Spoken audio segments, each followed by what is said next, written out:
गद्दारीच्या पैशांवर शिंदेंची शिवसेना निवडणूक लढतीये। वैभव नाईक यांची एकनाथ शिंदेंवर टीका आहे। 10,000 रुपये मतदाराला वाटतात। वैभव नाईक म्हणतात, पैसे न वाटता निवडणूक लढवल्यास खरी ताकद कळेल, असं आव्हान वैभव नाईकांचं आहे। खरं तर एकनाथ शिंदे यांनी जे गद्दारी करून जे पैसे मिळवले आणि त्याच्या बळावर ते निवडणूक लढवत आहेत। आपण भेटत असाल की लोकसभा विधानसभा निवडणुकीमध्ये त्यानंतर झालेल्या नगरपालिकेच्या निवडणुकीमध्ये नितेश राणे आणि निलेश राणे यांनीच एकमेकाची पोलखोल केली होती की 10,000 रुपये मतदाराला वाटतायत, 25 लाख पकडलेत। गेल्यावेळी हेलिकॉप्टरमधनं पैसे आले, ते आम्ही व्हिडिओ केल्यामुळे आता ह्यावेळी पैसे वेगळ्या पद्धतीने येतील आणि त्यामुळे तुम्ही पैसे न वाटता जर निवडणुका लढवल्या तर तुमची काय ताकद आहे ती तुम्हाला निश्चित दिसून येईल। अजित पवारांच्या स्मारकासंदर्भात काही ठाऊक नाही, शरद पवार यांचं वक्तव्य आहे। पेपरमध्ये वाचलं की आम्ही स्मारक उभारणार आहोत, पण ही गोष्ट मला माहीतच नाही, असं पवार म्हणतायत।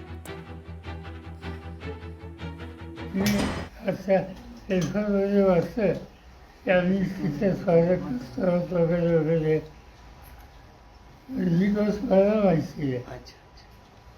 या संस्थेच्या जागेची चर्चा काही लोकांनी केली, त्याच्याबद्दल त्या संस्थेचा अध्यक्ष मी आहे आणि त्यामुळे कमीतकमी मला ठाऊक असलं पाहिजे आणि सगळे लोक एकत्र बसून कसं करायचं त्याचा विचार करू।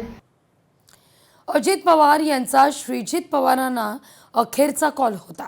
अजितदादांनी फोनद्वारे शेवटचा संवाद साधला। 8:37 श्रीजित पवार यांना अजितदादांनी शेवटचा कॉल केलेला होता।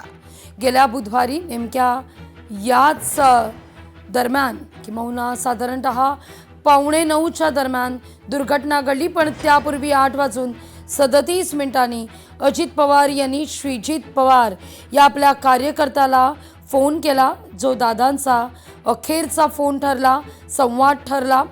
आज पत्रकार परिषद घेत श्रीजित पवार यांनी या सगळ्या संदर्भात पत्रकारांना माहिती दिली आहे।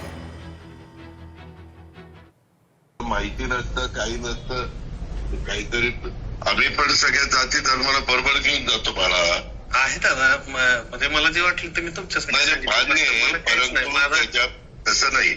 आज आपण आता बरोबर आहे, परंतु त्याच्यात माळी समाजाला मी जिल्हा परिषदेची उमेदवारी आता 15 सुप्या गटातनं दिलेली आहे।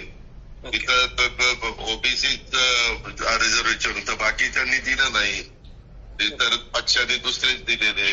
त्या पद्धतीने आपण केलेलं आहे। ओके, चालेल दादा, तुम्हाला जो योग्य वाटतो तो निर्णय अंतिम झाला। ठीक आहे, ओके, थँक्यू।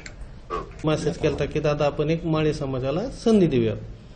मग त्याच्यावरती त्यांनी सांगितलं की बाबा मी सगळीकडे न्याय देतोय आणि सगळ्या जाती धर्माला सगळ्यांना बरोबर घेऊन जातोय, हा शेवटपर्यंतचा त्यांचा संदेश होता।